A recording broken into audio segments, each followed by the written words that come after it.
ভারত থেকে আমদানি শুরু হলেও পেঁয়াজের দাম কমছে না। দিনাজপুরের হিলি স্থলবন্দর এলাকা ও আশেপাশের বাজারে প্রায় একই দামে বিক্রি হচ্ছে দেশি ও ভারতীয় পেঁয়াজ। আগে ৮০ টাকা কেজিতে বিক্রি হলেও গত দুদিনে দাম বেড়ে ভারতীয় পেঁয়াজ বিক্রি হচ্ছে ১০০ থেকে ১১০ টাকায়। এদিকে দেশি বিভিন্ন জাতের পেঁয়াজ বিক্রি হচ্ছে ৯০ থেকে ১২০ টাকায়। দাম বৃদ্ধির জন্য ক্রেতারা দুষছেন সিন্ডিকেটকে। তবে ব্যবসায়ীরা বলছে, মাঠ থেকে বাজারে বিভিন্ন জাতের পেঁয়াজ উঠতে শুরু হলে কমে আসবে দাম সহনীয় রাখতে সম্প্রতি সীমিত পরিসরে ভারতীয় পেঁয়াজ আমদানির অনুমতি দেয় সরকার। ৭ নভেম্বর থেকে হিলি স্থলবন্দর দিয়ে শুরু হয় পেঁয়াজ আমদানি।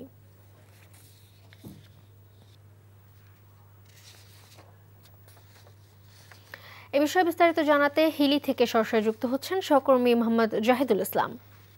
জাহিদুল, পেঁয়াজের আমদানি কেমন হচ্ছে, সার্বিক বাজার পরিস্থিতি সম্পর্কে জানাবেন। হ্যাঁ মালিহা, আমি হিলি স্থলবন্দরের মোকামে দাঁড়িয়ে আছি। আমি আপনাকে জানাচ্ছি সেটি হচ্ছে যে হিলি স্থলবন্দর দিয়ে পেঁয়াজ আমদানি স্বাভাবিক আছে, তবে আগে যেভাবে প্রচুর পরিমাণে হিলি স্থলবন্দর দিয়ে আমদানি হতো সেইভাবে আমদানি হচ্ছে না।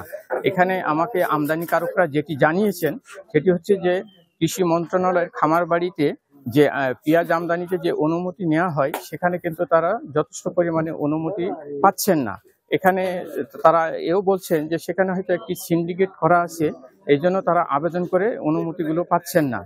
আর আর যেটা হচ্ছে যে বাজারে আপনার ভারতীয় যে পেঁয়াজটা মানে কম পরিমাণে যেটা আমরা দেখলাম বাজারে, সেটা হচ্ছে যে ১০০ থেকে ১১০ টাকায় বিক্রি হচ্ছে, যেটা আপনার ৩-৪ দিন আগেও এই পেঁয়াজটা কিন্তু যখন আমদানি হয় গত রোববার থেকে, তখনও কিন্তু আপনার ছিল ৮০ টাকার কাছাকাছি। আর দেশি যে পেঁয়াজগুলো বাজারে উঠেছে সেটা হচ্ছে আপনার মুড়ি কাটা পেঁয়াজ, রাখি পেঁয়াজ, এই পেঁয়াজগুলো আপনার ১০০ টাকা ১১০ টাকা দরে বিক্রি হচ্ছে।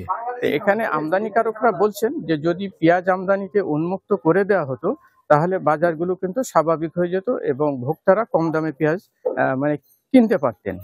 হ্যাঁ মালিহা।